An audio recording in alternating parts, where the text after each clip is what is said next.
On April 15, 1920, a robbery turns into a double homicide. Two men are fatally shot, and the police puts two Italian-born anarchists under arrest. Their names were Nicola Sacco and Bartolomeo Vanzetti. Both men left Italy in 1908 to reach the land of liberty, the land of opportunity, America.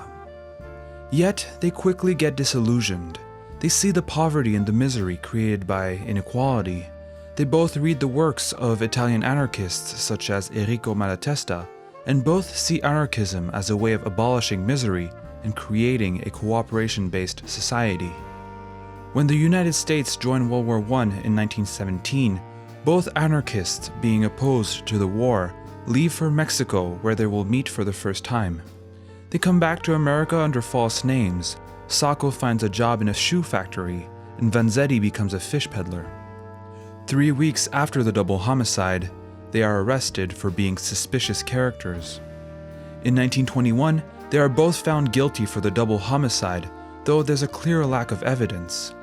People started protesting, speculating that Sacco and Vanzetti weren't being tried for murder, but were being tried for being Italian anarchists. The judge himself called the accused anarchist bastards. In the beginning of the 1920s, hatred against immigrants was being fueled by the idea that they were importing ideas such as anarchism. This movement is known as the First Red Scare.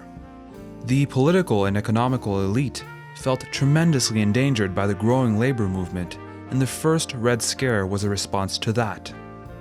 A large part of the population was outraged by the outcome of the trial, especially after Celestino Maderos confessed about being the author of the double murder.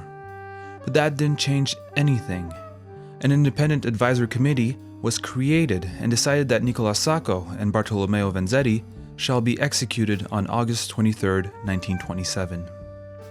This resulted in protests and riots all around the world, and amongst these protesters was Lithuanian-born artist Shahn.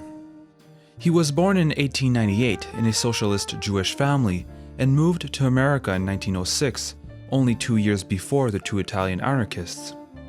Shahn was an activist who used his paintbrush to highlight social problems, and it's exactly what he did for the Sacco and Vanzetti case.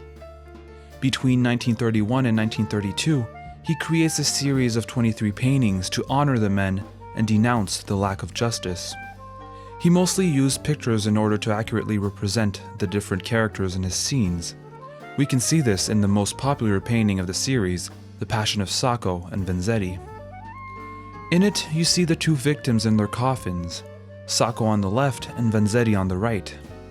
Behind them is the three men that were part of the committee which accepted the execution. Shahn held them responsible for the execution, as they were part of the anarchist-despising elite.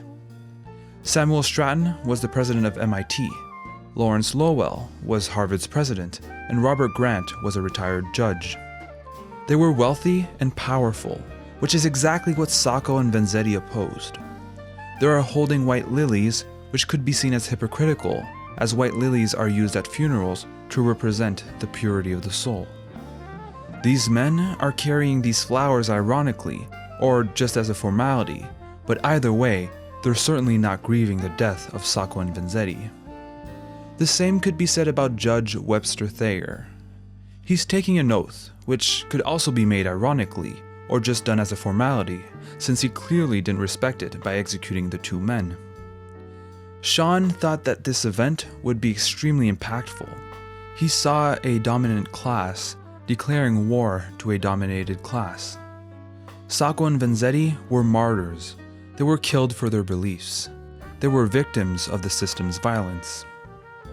Shahn saw in this execution something just as powerful as Jesus' crucifixion, hence the title of the painting, The Passion of Sacco and Vanzetti, directly taken from the Passion of Jesus.